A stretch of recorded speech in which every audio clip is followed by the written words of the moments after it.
네, 박영수 특검팀이 내일 수사 결과를 발표합니다.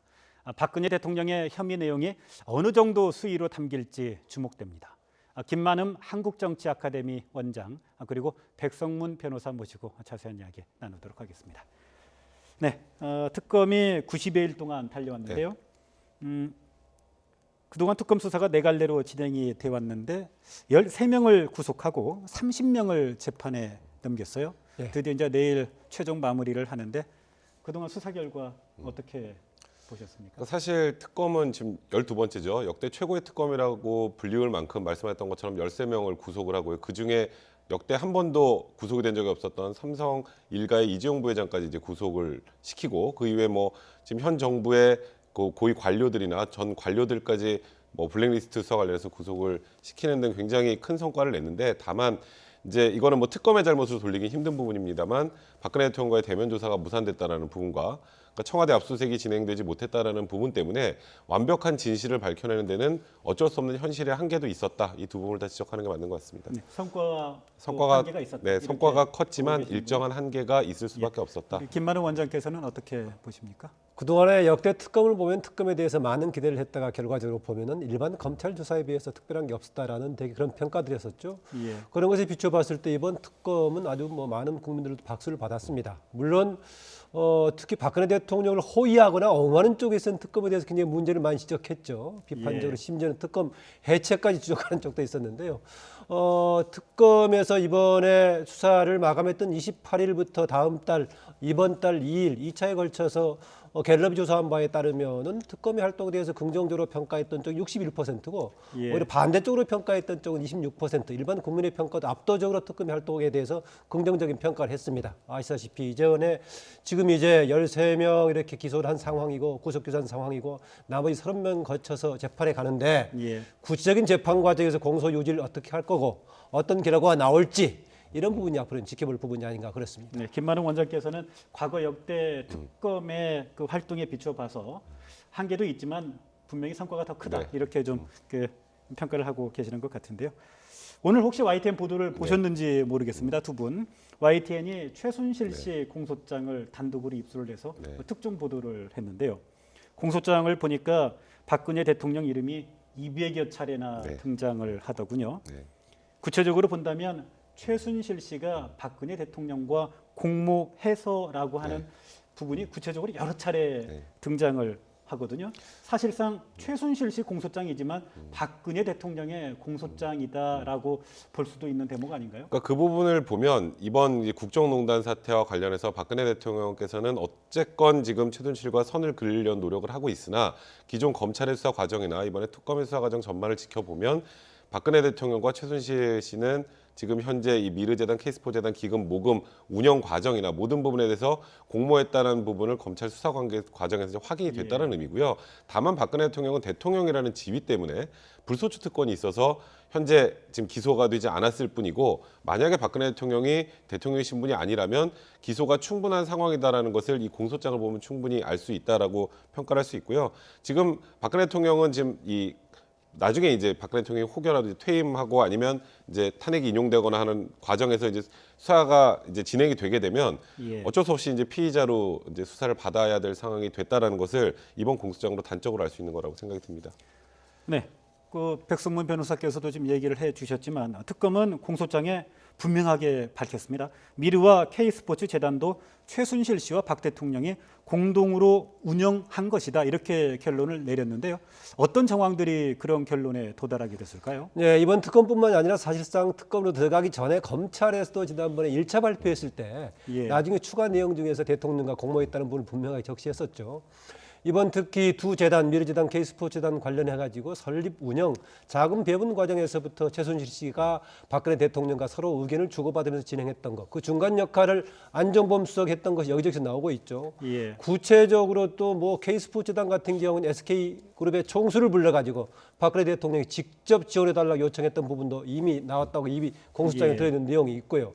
심지어는 이성한 미르재단 사무총장의 경우에 최순실 씨가 보는 방향에서 맞지 않다라고 얘기하니까 박근혜 대통령이 직접 해임을 요청한다든가 이 정도라면은 직접 사실상 대통령이 개입해가지고 최순실 씨하고 공동 운영했다라고 규정해도 뭐 특히 이의를 제기하기 어렵겠죠. 물론 이 부분은 최종적으로 사법부 판단이 있겠습니다만 어쨌든간에 특검은 그렇게 했고 이 부분이 향후 그 재판 과정에서 중요한 사안이 될 거다 이렇게 얘기를 하고 있죠. 이에 대해서 박 대통령 측은 그래도 그동안 어떠한 사익을 취한 적이 없다. 네. 이렇게 지금 초지일관 주장하고 있지 않습니까? 그러니까 박근혜 대통령 측에서는 지금 탄핵 절차에서도 그렇고 특검의 수사 과정에 대해서도 굉장히 많이 불만을 표출하고 있는 게 바로 이 부분입니다. 예. 지금 아시겠지만 이재용 부회장의 구속영장에 최순실 씨에게 승마 관련 지원을 했던 게 뇌물죄로 규정이 됐단 말이에요. 그 의미는 최순실과 박근혜 대통령이 경제 공동체다라는 입장을 특검이 가지고 있었던 거고 법원도 일부 그 부분을 받아들였기 때문에 이제 구속영장이 발부가 된 거거든요. 예. 그럼에도 불구하고 이제 박근혜 대통령 측에서는 아니 일단 내 주머니로 들어간 돈이 하나도 없는데 이게 내가 왜 지금 이 뇌물죄와 관련돼서 이게 이렇게 조사를 받아야 되고 수사가 진행이 되는 것인지 또 이 부분과 관련해서 내가 지금 탄핵이 또 진행되는 것이 납득이 되지 않는다라는 그런 입장이거든요. 그러니까 예. 지금 현 시점에서 지금 최순실의 재판 과정에서 뭐 박근혜 대통령이 같이 변론할 수 있는 상황은 아니지만 향후에 만약에 박근혜 대통령에 대한 수사가 진행이 된다면 아마 이 논리로 계속 이제 치열하게 법리 공방이 이루어질 거고요. 사실 이 부분은 이 지금 최순실의 재판도 재판이지만 더 중요한 거는 탄핵 심판 과정입니다. 탄핵 심판 과정에서 지금 초지일관 박근혜 대통령 대리인단이 주장을 하고 있는 건 박근혜 대통령은 단 한 푼도 받은 것이 없다가 사익을 취한 바가 없기 때문에 이 탄핵이 부당하다는 입장을 취하고 있어서요. 예. 이 부분에 대한 법리 공방은 이번 탄핵에서도 그렇고 앞으로 이 최순실의 공판 그리고 향후에 박근혜 대통령의 수사 과정에서도 계속 논란이 될 부분이라는 생각이 듭니다. 예. 앞으로 남아 있는 수사는 이제 검찰로 넘어가게 돼 있지 않습니까? 그렇죠. 이제 검찰 예. 입장에서는 특별수사본부 2기, 특수본 2기 가동이 유력한 상황인데요. 앞으로 검찰이 해야 될 수사 핵심적인 그 내용들이 어떤 게 있습니까? 일단 마지막 넘기면서 나왔던 박근혜 대통령 그동안에 한 번도 법적인 절차에 응하지 않았었죠. 예. 과연 이번에 다시 이제 검찰로 넘어간 단계에서 박근혜 대통령에 대한 직접적인 조사가 이루어질 수 있을 것인가? 이거 하나는 일단 박근혜 대통령의 헌재 탄핵의 결과에 따라서 상황이 달라질 수도 있겠죠. 예. 만약에 박근혜 대통령 신분이 유지되는 상태로 간다면은 기존처럼 계속 버티고 지나갈지 응할지 두고 봐야겠는데 만약에 박근혜 대통령의 대통령직이 끝나는 상황이 된다면 강제 조치를 통해 조사가 가능하겠죠. 예. 또 하나 우병우 전 민정수석 관련해 가지고 1차 구속영장 청구는 기각이 된 상태였습니다만은 특검 쪽에서는 재청구했다면 분명하게 아마 구속영장이 나왔을 것이다, 발부됐을 거다라고 얘기하고 있는데 이럴 정도로 예. 되어 있는데 아직 덜 남긴 상태에서 지금 이제 검찰로 넘겼는데 우병우 전 민정수석에 대한 조사가 남아 있겠고요. 그 다음에 삼성의 이재용 부회장 정도를 구속하는 단계였습니다만 나머지 재벌 기업들 관련 추가 조사가 아마 후속 조치로 이번 검찰의 조사 대상이 될 겁니다. 예. 사실 청와대 압수수색과 대통령 조사는 특검이 앞서서 검찰이 먼저 시도한 바가 있는데요. 네. 사실은 뭐 불발이 됐죠. 네. 그런데 앞으로 검찰이 수사를 또 넘겨받게 된다면 이 부분이 또 가능해질 수도 있어요. 상황적으로.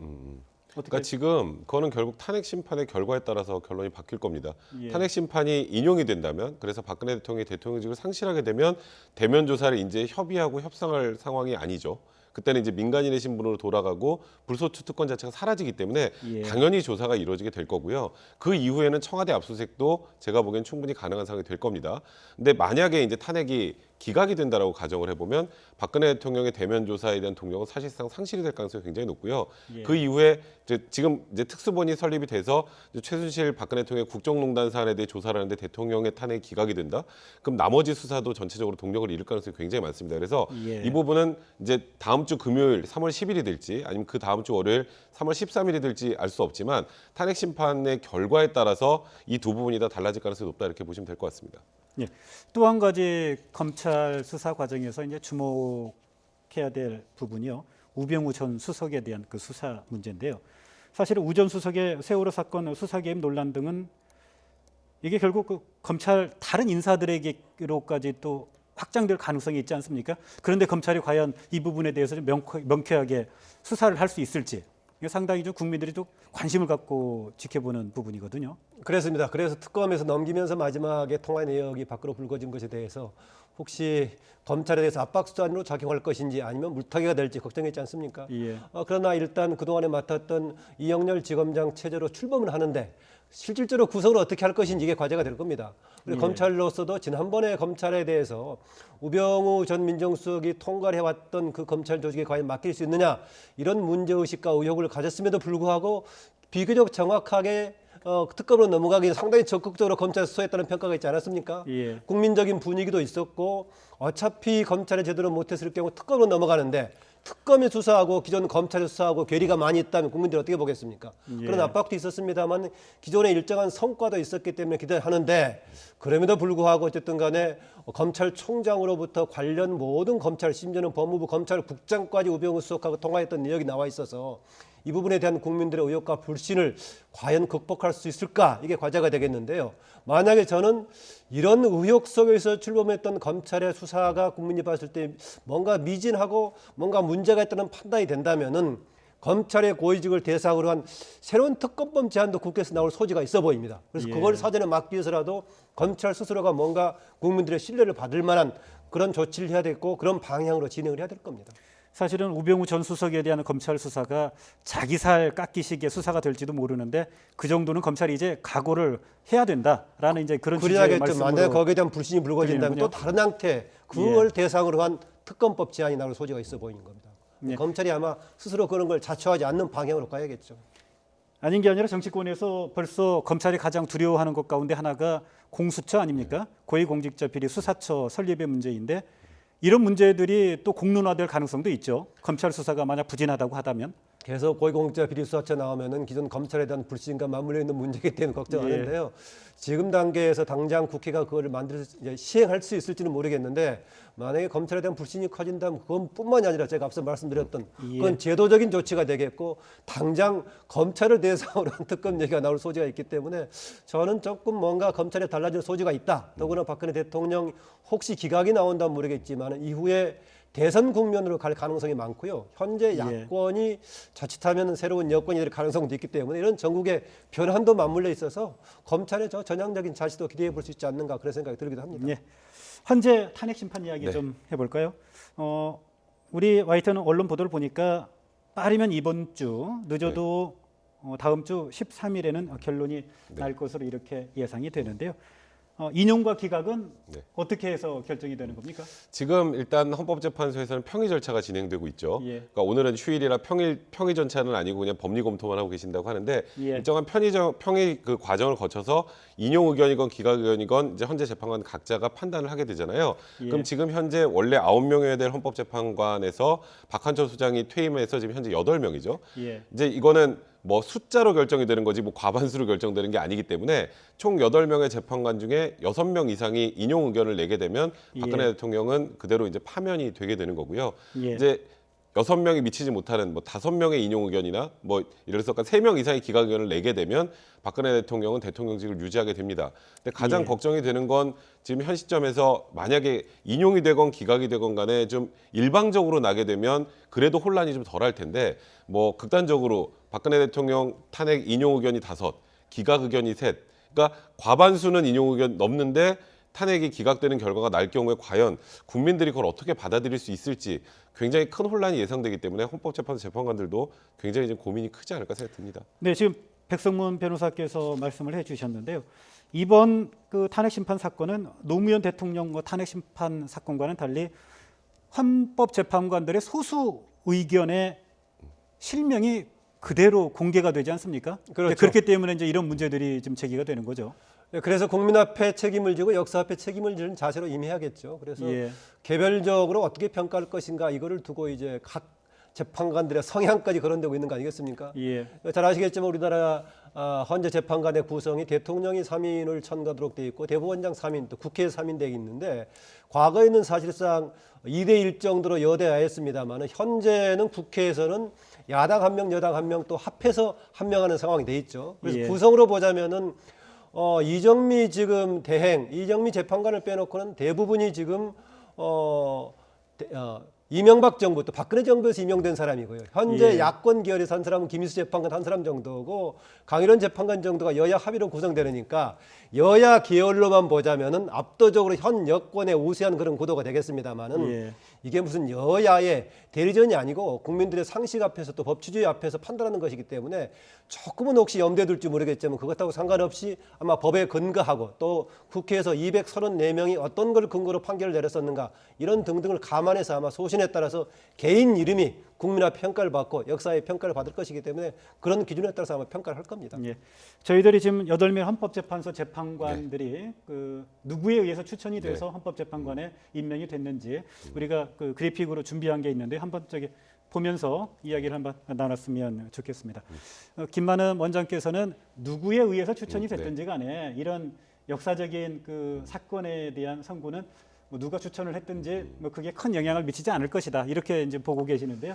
우리 백성문 변호사께서는 네, 일단 헌법재판소 재판관 구성을 아주 간단하게 보면요. 지금 예. 이 성함들을 제가 다 일일이 언급할 필요는 없을 것 같습니다만, 예. 그러니까 분석을 하기엔 보수 성향 5, 진보 성향 2, 중도 1명 이렇게 지금 분류를 보통 합니다. 예. 이정미 재판관, 김희수 재판관 정도 약간 진보로 분류되고요. 예. 강일원 재판관은 중도로 분류가 되고 나머지 예. 5분의 재판관들은 보수 성향이 강하다라고 하는데 말씀하셨던 것처럼 이번에 현재 이제 대국민적 여론조사를 보면 탄핵을 찬성하는 여론이 한 75%에서 80% 정도 되죠. 그거는 예. 국회에서 탄핵소추 의결된 이후로 거의 변동이 없는 정도의 수준입니다.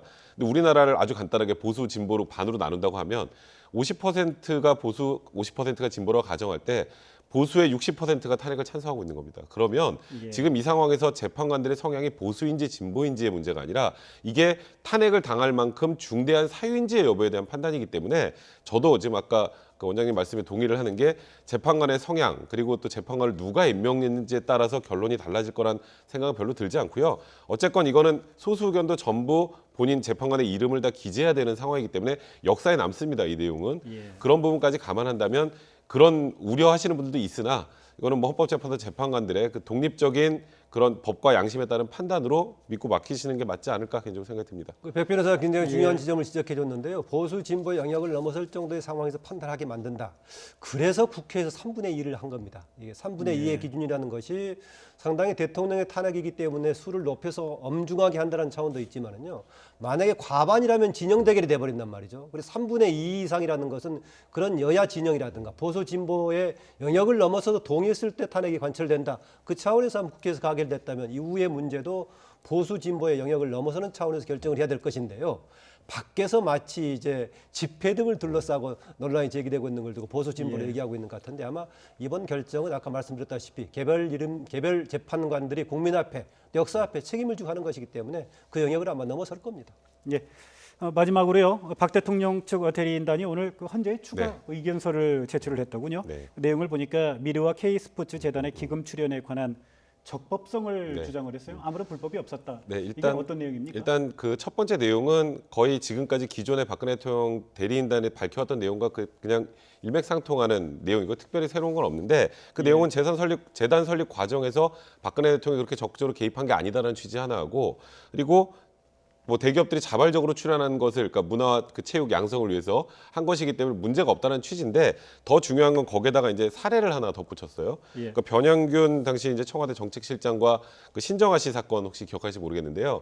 신정아 씨가 이제 성공미술관에 이제 그 학예실장으로 있었는데 거기에 재정적 도움을 주기 위해서 대기업들에게 이제 돈을 좀 받아냈던 부분이 직권남용과 제3자 뇌물죄로 이제 기소가 됐던 사건이 무죄가 나왔습니다.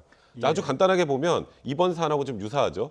그 박근혜 대통령을 변양균 실장으로 놓고 신정아 씨를 지금 최순실 씨로 놓으면 대략 구조가 비슷한데 그 당시에 무죄가 나왔던 이유는 변양균 정책실장의 권한 범위 외의 일이기 때문에 이거는 그러니까 직권남용이라는 게 외형상으로는 권한 내 행위로 보이지만 실질적으로 권한을 위배하는 것이거든요. 근데 이건 아예 권한 외 행위니까 문제가 없다는 건데 결정적인 차이점이 있습니다. 박근혜 대통령은 대통령이시고 예. 변양균 그 당시 실장은 정책실장이기 때문에 대통령의 업무 범위는 그야말로 포괄적이고 거의 국정에 관련된 모든 부분에 대한 권한이 있다고 보기 때문에 그 사건과 이 사건을 두 개를 논리적으로 동일한 평면을 놓게 보기 좀 무리가 있지 않나 개인적으로 생각이 듭니다. 예, 그렇군요. 지금까지 김만흠 한국정치아카데미 원장과 백성문 변호사 모시고 자세한 이야기 나눴습니다. 네, 오늘 두 분 말씀 감사드립니다. 예.